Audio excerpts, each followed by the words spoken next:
So in this guide, we're going over how to join events in Universal Tower Defense X on Roblox. Before we do get into this guide, make sure to like the video and subscribe to the channel with all notifications on. It really does help the channel, and it lets us know that you want more content like this. We'd greatly appreciate it. And if at any point throughout this guide you did have any questions, just ask them down in the comment section below and we could help you out further. I'm going to be doing my best to reply to every single comment down there.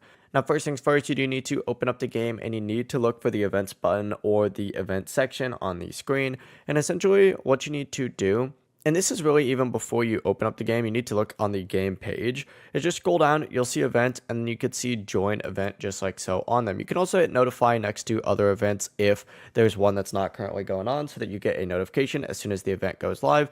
But as soon as you go and do that, you'll be joining the event itself, and it really is as simple as that.